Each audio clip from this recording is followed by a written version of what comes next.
Now we start off with the four-letter word in the sport. Okay, it's spelled a little longer than that, but it is that S word, steroids, or any kind of performance-enhancing drug.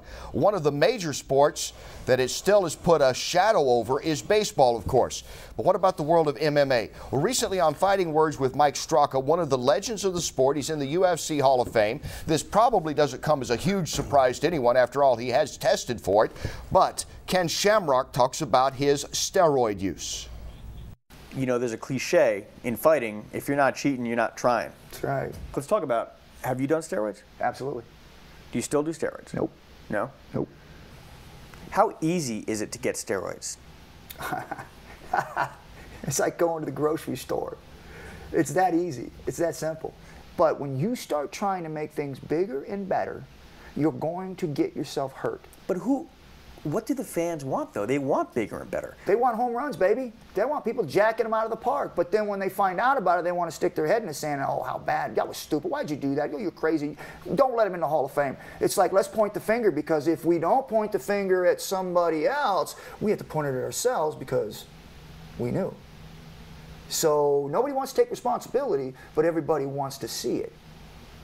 And that's the way it's always going to be, and it always will be. Someone is going to take the fall, period. Do you think steroids should be legal? Absolutely. Absolutely. All right, interesting words from Ken Shamrock, using a little bit of baseball analogy there, because when those guys were hitting home runs, nobody was too upset. After the fact now, 10 years or more later, they look back and go, you were using steroids. We didn't like that. When you're hitting home runs out of the ballpark. Ken's tested for this when he fought the guy, the real big guy, when he fought. But, what I would be curious about, and we'll certainly ask him when he comes on, did he ever use it at the peak of his career, when he was a UFC champ, when he fought you or anybody else? That's what I'm curious about. The guys that admit to using it, when did they use it? Well, you can tell. You can tell by the body weight, right? I mean, when I fought him, it was 245, and if he's 205 now, well, then there's the thing. Maybe also he cuts down a lot to 205, but his whole body looks bigger. You can look at the guys. It's the small wrist, the pumped up forms. They're more like roundish, so to say. Most of the time, those guys have it, and you can recognize them really fast. Most of the time, it's in the fight. They go hard, hard, hard, hard, hard, and then they go from all the way hard to all the way down. And if they make a big drop like that, a lot of times steroids are involved. I think it can be argued that there is no one out there in the mixed martial arts world that has been more affected by having a suspension because of performance-enhancing drug than the former UFC champ Sean Sherk. This happened at the peak of his career. And recently, when he was on Inside MMA, he spoke about how his career has been tainted, how he's trying to get it back after that failed test. Pretty much put my career in halt for a little while and spent a lot of time rebuilding the fan base and earning my trust back to the fans and to my sponsors and to the UFC. The UFC believed me right away. They were right alongside of me throughout my entire my trial and my hearing and all that stuff. Like Josh said, I went through the whole process. I put a lot of money into it, a lot of time, a lot of effort, a lot of research, a lot of facts showing that I didn't take anything. So I did everything I could, but ultimately, in my case, it just came down to the fact that the commission is the trial, the judge, the jury, and the prosecution, and it didn't really do me a whole lot of good. I got my sentence reduced, but it didn't get overturned, which it should have.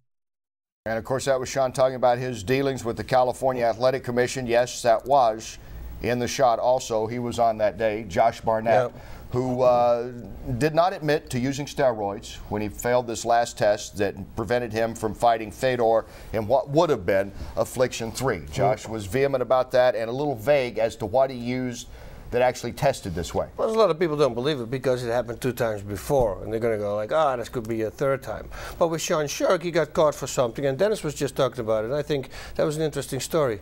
Can you say that? Well, and because I don't want to interrupt you, pardon me for interrupting you just a minute, but the question is this. We're going to look at this, Dennis, because you are also one of the guys on this list that shows you failed a drug test at one time in your life, and you see the likes of Barnett and Sylvia and Marquardt and Belfort. I mean, those are some big names. Then you got Hoist Gracie, who's really, and Ken Shamrock. It wasn't like peak conditions for them. But you do find interesting, Sherk and Franca fought each other in '73. And they were the 2 guys that both tested afterwards. Now, In there, Dennis, in your Strikeforce fight, you used performance-enhancing drug. His boss was asking you again. Sorry to interrupt, but I wanted to clear that up first. Yeah, I've never really talked about the situation of how and what I did. I actually had neck surgery the prior March. I tested positive for steroids in November. I had a neck surgery, C4 and 5 discectomy, and I had some doctors that told me you should get on Masteron, Drostellone, and that will help heal. I took that for 120 days, so 120 days after March. So I was not, let's put it away, on steroids when I competed in November. I tested positive for steroid metabolites for Masteron, which is Drostellone, yet I also tested positive for Nandrolone, which is the same thing that Sean Shirk tested positive for. I have no reason to lie. I've never taken Nandrolone in my life, ever. Only Drostellone. So therefore, my conclusion is, if I tested positive for Nandrolone, never took it, Sean Shirk tested positive for Nandrolone, never took it, I believe the guy never took it. Yeah. I mean, if it's happening to somebody that is admitting to taking steroids and testing positive for one type, yet I still tested positive for the other, there's something wrong with their testing, and I mean, the kid needs to be vindicated. If he says he didn't take it, I believe him. I think it's just supplements. There's a supplement out there, or maybe it's a combination of supplements, and I think they should really go into that. I talked about it last time on the show also. If I would get caught with steroids, and I know 100% that I didn't do it, I would go over everything that I had home and said, okay, I'm going to test all this stuff. I need to know. Because then you can come out, you can say, listen, this combination here, that causes it. I know. You have to be approved for FDA or the supplement here, but I don't know the people undercover inside the supplement to make the sell more. Yeah. And they didn't tell the truth on a supplement that you take that doesn't have the steroids. That happened before for sure. Yeah. Or even, I mean, our science isn't perfect.